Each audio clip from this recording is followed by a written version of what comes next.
ಎಲ್ಲರಿಗೂ ಸದಾಶಿವಸಂಹಾರಂಭಾಂ ಶಂಕರಾಚಾರ್ಯಮಧ್ಯಮಾಂ ಅಸ್ಮದಾಚಾರ್ಯಪರ್ಯಂತಾಂ ವಂದೇ ಗುರುಪರಂಪರಾಂ ಶಂಕರಂ ಶಂಕರಾಚಾರ್ಯಂ ಕೇಶವಂ ಬಾದರಾಯಣಂ ಸೂತ್ರಭಾಷ್ಯಕೃತೌ ವಂದೇ ಭಗವಂತೌ ಪುನಃ ಪುನಃ ಶ್ರೋತ್ರಿಯಂ ಬ್ರಹ್ಮನಿಷ್ಠಂ ಕರುಣೈಕಮೂರ್ತಯೇ ಮಹಾಮಂಗಲರೂಪಾಯ ಶ್ರೀದಯಾನಂದ ಸ್ವಾಮಿನೇ ನಮಃ.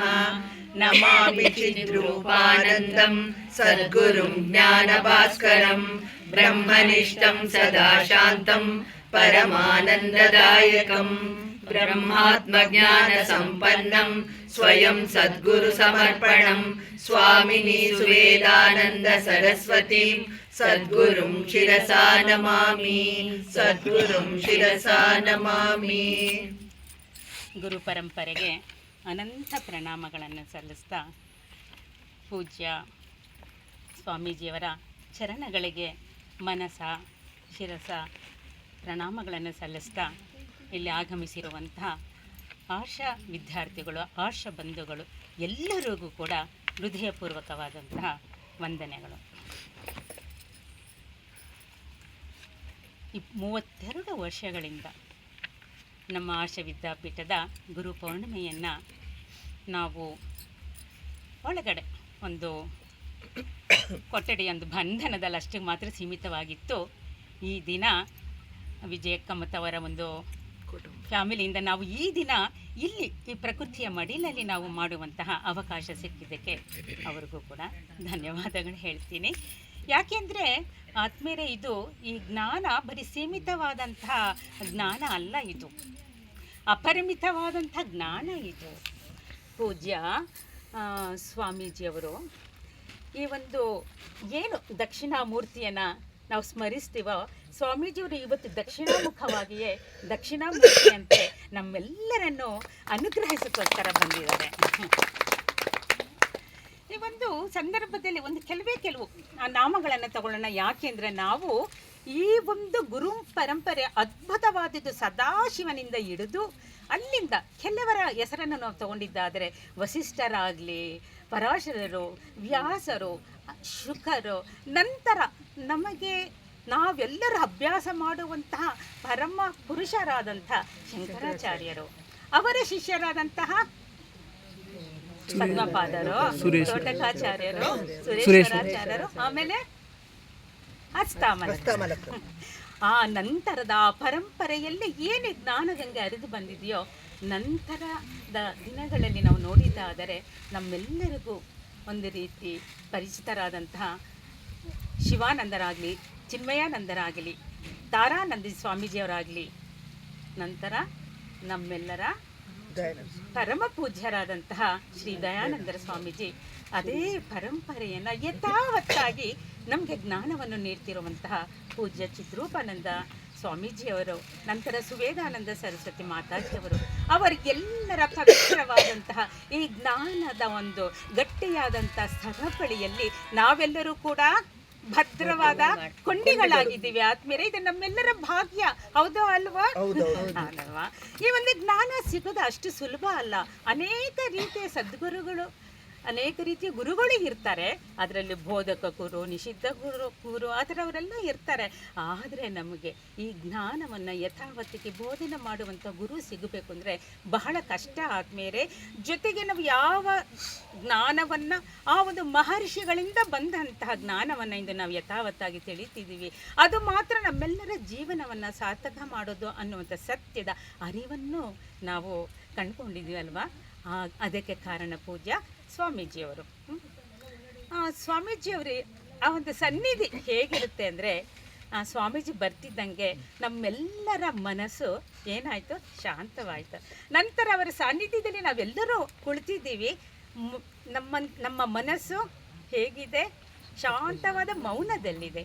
ಇದು ಸದ್ಗುರುಗಳ ಒಂದು ಪ್ರಭಾವ ಆತ್ಮೀಯರೇ. ಯಾಕೆಂದರೆ ಆ ಶಾಂತ ಮೂರ್ತಿ ನಮ್ಮ ಮುಂದೆ ಕೂತ್ಕೊಂಡಾಗ ನಮ್ಮೆಲ್ಲರ ಮನಸ್ಸು ಕೂಡ ತನ್ನಷ್ಟಕ್ಕೆ ತಾನೇ ಶಾಂತವಾಗುತ್ತೆ. ಕಾರಣ ಏನಂದರೆ ಅವರ ವಾಕ್ಯಗಳಲ್ಲಿ ನಾವು ಕೇಳುವಂಥ ಸತ್ಯದ ಬೆಳಕಿನ ಕಾರಣದಿಂದ ಆ ಸತ್ಯವು ಎಲ್ಲರನ್ನೂ ಕೂಡ ಮೌನವನ್ನಾಗಿ ಮಾಡುತ್ತೆ. ಅದಕ್ಕೇನೆ ಭಗವತ್ಪಾದರು ಶಾಂತೋ ಮಹಾಂತೋ ತವಸಂತಿ ಅಂದರೆ ಯಾರು ಶಾಂತರ ಅವರು ಸದ್ಗುರುಗಳು. ಇನ್ನು ಮಹಾಂತ ಅಂತ ಯಾಕೆ ಹೇಳ್ತೀವಿ ಅಂದರೆ, ಇವಾಗ ಒಂದು ಹಸು ಇರುತ್ತೆ, ಆ ಹಸುವಿಗೆ ಪಾಪ ಅಲ್ಲಿ ಇಲ್ಲಿ ಹೋಗಿ ಹುಲ್ಲು ಅದು ಇದು ಮೈಕೊಂಡು ಮತ್ತು ಅಲ್ಲಿ ಇಲ್ಲಿ ಇದ್ದಂಥ ರಾಳಿಯನ್ನು ಕುಡಿದು ನಾವು ಕೊಡುವಂಥ ಮುಸ್ರೆಯನ್ನು ಅದು ತಿಂದು ಏನು ಕೊಡುತ್ತೆ ನಮಗೆ? ಅಮೃತವಾದಂಥ ಹಾಲನ್ನು ಕೊಡುತ್ತೆ. ಅದೇ ರೀತಿ ಎಷ್ಟೋ ಸಮಸ್ಯೆಗಳನ್ನು, ಗೊಂದಲಗಳನ್ನು, ಅನೇಕವಾದಂಥ ಕಷ್ಟ ಸುಖಗಳನ್ನು, ಹೊಗಳಿಕೆ ತೆಗಳಿಕೆಗಳನ್ನು ಮೀರಿ ಸದ್ಗುರು ಆದವರು ನಮಗೆ ಈ ಅಮೃತವಾದಂಥ ಜ್ಞಾನವನ್ನು ಕೊಡ್ತಾರೆ. ಆ ದೃಷ್ಟಿಯಿಂದ ಸದ್ಗುರುಗಳೆಂದರೆ ಮಹಾತ್ಮರು ಅವರು. ಇನ್ನು ಅವರ ಒಂದು ಸ್ಥಾನದ ಉಪಸ್ಥಿತಿಯೇ ಸಂತರಂತೆಂದರೆ ಯಾಕೆ ಅಂದರೆ, ಯಾವ ಒಂದು ಆಸೆಯೂ ಕೂಡ ಅವರ ಹತ್ರ ಇರಲ್ಲ. ಆದರೆ ಅವರನ್ನು ಸಮಾಜ ಸೇವೆಗಾಗಿ ತೊಡಗಿಸ್ಕೊಂಡಿರ್ತಾರೆ. ಒಂದು ಕಡೆ ಪೂಜ್ಯ ಸ್ವಾಮೀಜಿಯವರು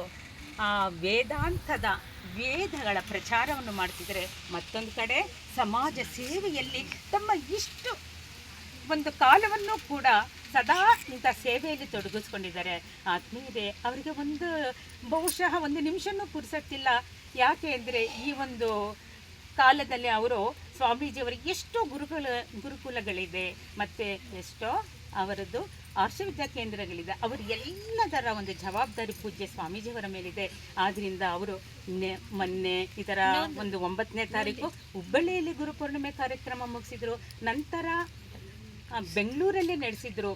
ಎಲ್ಲ ಹುಬ್ಬಳ್ಳಿಯಲ್ಲಿ 29 ಬಹುಶಃ 29 ಆವತ್ತು ಗುರುಪೂರ್ಣಿಮೆ ಅಲ್ಲ, ಆವತ್ತು ಹುಬ್ಬಳ್ಳಿಯಲ್ಲಿ ಅವರು ಆಚರಣೆ ಮಾಡಿದರು. ನಂತರ 9ನೇ ತಾರೀಕು ಬೆಂಗಳೂರಲ್ಲಿ, ನಂತರ ಬಹುಶಃ 14ನೇ ತಾರೀಕು ಏನೋ ಮೈಸೂರಲ್ಲಿ.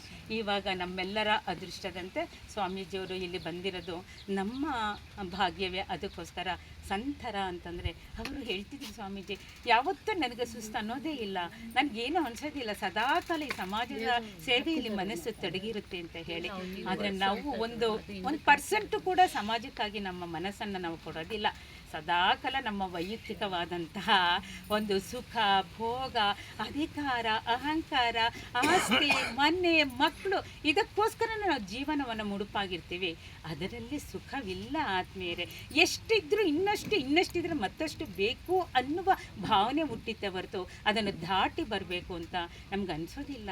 ಅಂತಹ ವಿಷಯಗಳನ್ನ ಪೂಜ್ಯ ಸ್ವಾಮೀಜಿಗಳಿಂದ ನಾವು ತಿಳಿತಾ ಇದ್ದೀವಿ. ಅದಕ್ಕೋಸ್ಕರ ಗುರು ಮಹಿಮೆಯನ್ನು ನಾವು ವಾಕ್ಯಗಳಲ್ಲಿ, ಪದಗಳಲ್ಲಿ ತಿಳಿಸೋದಕ್ಕಾಗೋದೇ ಇಲ್ಲ ಆತ್ಮೀಯರೇ. ಹೇಳ್ತಾರೆ ಹಿರಿಯರು, ಸಾಗರದಷ್ಟು ವಿಶಾಲವಾದ ಅವ್ರ ಮನಸ್ಸು ಅಂತ. ಆದರೂ ಕೂಡ ಸಾಗರದ ನೀರು ಹೇಗಿರುತ್ತೆ? ಉಪ್ಪಿರುತ್ತೆ. ಆದರೆ ಪೂಜ್ಯ ಸ್ವಾಮೀಜಿಯವರ ಸಾಗರದಂಥ ಜ್ಞಾನವನ್ನು ಅವ್ರು ಹರಿಸೋದು ಅದು ಯಾವತ್ತೂ ಮಧುರವಾಗಿರುತ್ತೆ. ಇನ್ನೊಬ್ಬರ ಜೀವನವನ್ನು ಸಾರ್ಥಕವಾಗಿ ಮಾಡುವಂಥದ್ದು. ಇನ್ನು ಯಾವುದಕ್ಕೆ ಹೋಲಿಸುತ್ತೀರಾ? ಆಕಾಶದಂತೆ ಅವರ ಮಹಿಮೆಯನ್ನು, ಗುರು ಮಹಿಮೆಯನ್ನು ಹೋಲಿಸಿದ್ದಾದರೆ ಆಕಾಶಕ್ಕೂ ಮೀರಿದಂಥ ಜ್ಞಾನವನ್ನು ಅವರು ನಮಗೆ ಕೊಡಬೇಕಾದ್ರೆ ಅದಕ್ಕೂ ಕೂಡ ಹೋಲಿಕೆ ಬರೋದಕ್ಕೆ ಸಾಧ್ಯ ಇಲ್ಲ. ಓಕೆ, ಸ್ಪರ್ಶಮಣಿಗಾದರೂ ಹೋಲಿಕೆ ಕೊಡೋಣ ಅಂದರೆ ಅದು ಇನ್ನೊಂದು ಲೋಹವನ್ನು ಮಾತ್ರ ಚಿನ್ನವನ್ನಾಗಿ ಮಾಡುತ್ತೆ ಹೊರತು ಅದರಂತೆ ಇನ್ನೊಂದು ಮಾಡಲ್ಲ. ಆದರೆ ಸದ್ಗುರು ತಮ್ಮ ಸಂಪೂರ್ಣ ಜ್ಞಾನವನ್ನು ಶಿಷ್ಯರಿಗೆ ಧಾರೆ ಎರೆದಾಗ ಅಲ್ಲಿ ಗುರು ಶಿಷ್ಯರ ಇದೇ ಇಲ್ಲ, ಭೇದನೇ ಇಲ್ಲ. ಗುರುರ್ ನೈವ ಶಿಷ್ಯ ಅನ್ನುವಂತೆ ಅವರು ಸಮಸ್ತವನ್ನು ಶಿಷ್ಯರಿಗೆ ಜ್ಞಾನವನ್ನು ಧಾರೆ ಎರೆದಿರ್ತಾರೆ. ಇನ್ನು ಯಾವುದಕ್ಕೆ ಹೋಲಿಕೆ ಕೊಡೋದು? ಕಾಮದೇವಿ ಕಲ್ಪವೃಕ್ಷ ಅಂತಂದರೆ ಅದು ನಾನು ಏನು ಕೊಡುತ್ತೋ ಅದು ಕೊಡುತ್ತೆ. ಆದರೆ ಅದಕ್ಕೂ ಮೀರಿದಂಥ ನಮಗೆ ಏನು ಅವಶ್ಯಕತೆ ಇದೆಯೋ ನಮ್ಮ ಒಂದು ಸಾರ್ಥಕ ಬದುಕಿಗೆ ಅಂಥದ್ದು ಕೊಡುವರು ಗುರು. ಆದ್ದರಿಂದ ಗುರುವಿನ ಯಾವ ಶಬ್ದಗಳ ಮೂಲಕ ಕೂಡ ನಾವು ಅವರನ್ನು ಒಗ್ಲ ಮಾತಲ್ಲಿ ಅವರನ್ನು ಸ್ಮರಿಸಿ ಅವರ ಒಂದು ಮಹಿಮೆಯನ್ನು ತಿಳ್ಕೊಳ್ಳೋದು ಕೂಡ ಕಷ್ಟ ಆತ್ಮೀಯರೇ. ಅದಕ್ಕೆ ಕಬೀರದಾಸ್ ಹೇಳ್ತಾರೆ, ಏನು ಈ ದೇಹ ವಿಷದ ಬಿಂದಿಗೆ ಸದ್ಗುರು ಅಮೃತದ ಗಣಿಯೇ, ಸದ್ಗುರು ಅಮೃತದ ಗಣಿಯೇ ಶಿರವನ್ನೇ ಅರ್ಪಿಸಿದರು ಅದು ಕೇವಲ ತೃಣಕ್ಕೆ ಸಮಾನ ಅಲ್ವಾ? ಸರ್ವಂ ಗುರುಮಯಂ ಎಲ್ಲವೂ ಕೂಡ ಗುರು.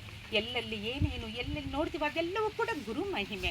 ಆ ಗುರುವನ್ನು ತೋರಿಸಿಕೊಟ್ಟು ಆತ್ಮ ಸಾಕ್ಷಾತ್ಕಾರದ ಆನಂದದ ಸಾಗರದಲ್ಲಿ ತೇಲುವಂತೆ ಮಾಡುವವರು ಸದ್ಗುರು ಆತ್ಮೀಯರ. ಅಂಥ ಗುರುವನ್ನು ಪಡೆದಂತಹ ನಾವೇ ಧನ್ಯರು. ಅದಕ್ಕೆ ನಾ ಗುರೋರಧಿಕಂ ತತ್ವಂ ನಾ ಗುರೋರಧಿಕಂ ತಪಃ ತತ್ವಜ್ಞಾನಾತ್ ಪರಂ ನಾಸ್ತಿ ತಸ್ಮೈ ಶ್ರೀ ಗುರುವೇ ನಮಃ. ಆ ಗುರು, ಆ ತತ್ವವೇ ಗುರು, ಆ ತತ್ವದ ಅನುಭೂತಿಯೇ ಆತ್ಮ ಸಾಕ್ಷಾತ್ಕಾರ. ಅಂತಹ ಜ್ಞಾನವನ್ನು ಕೊಡುತ್ತಿರುವವರೇ ಸದ್ಗುರುಗಳು. ಆ ದೃಷ್ಟಿಯಿಂದ ಗುರುವಿನ ವಿಚಾರ ನಾವು ಎಷ್ಟೇ ಮಾತಾಡಿದ್ರು ಕೂಡ ಬಹಳ ಕಡಿಮೆನೇ ಅದು. ಯಾಕೆಂದರೆ ನಾವು ಜನ್ಮತಃ ಒಂದು ಕರ್ಮಗಳ ಅನುಸಾರವಾಗಿ ನಾವು ಜನ್ಮ ಪಡೆದಿರ್ತೀವಿ. ಆದರೆ ಜನ್ಮರಾಹಿತ್ಯವನ್ನಾಗಿ ಮಾಡುವವರು ಸದ್ಗುರುಗಳು ಮಾತ್ರ. ಅಂತಹ ಗುರುವನ್ನು ಪಡೆದಂತಹ ನಾವೇ ಧನ್ಯರು. ಆ ಗುರುವನ್ನು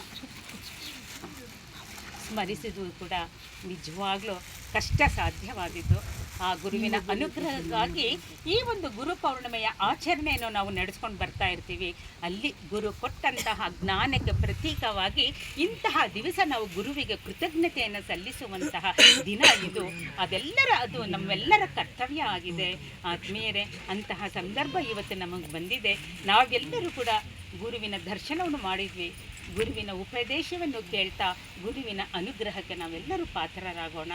ಇದಕ್ಕೆ ನಮ್ಮ ಆಶಾ ವಿದ್ಯಾರ್ಥಿಗಳಾಗಲಿ, ಆಶಾ ಬಂಧುಗಳಾಗಲಿ, ವೇದಿಕೆಯಲ್ಲಿರುವಂಥ ಎಲ್ಲರೂ ಆಗಲಿ ಪೂಜ್ಯ ಸ್ವಾಮೀಜಿಯವರ ಅನುಗ್ರಹ ಎಲ್ಲರಿಗೂ ಸಿಗಲಿ ಅಂತ ಹೇಳಿ ಮತ್ತೊಮ್ಮೆ ಶಿರಸ ಸ್ವಾಮೀಜಿಯವರಿಗೆ ಪ್ರಾರ್ಥನೆ ಮಾಡ್ತಾ ನನ್ನೆರಡು ಮಾತುಗಳನ್ನು ಮುಗಿಸ್ತಾ ಇದ್ದೇನೆ. ಧನ್ಯವಾದಗಳು.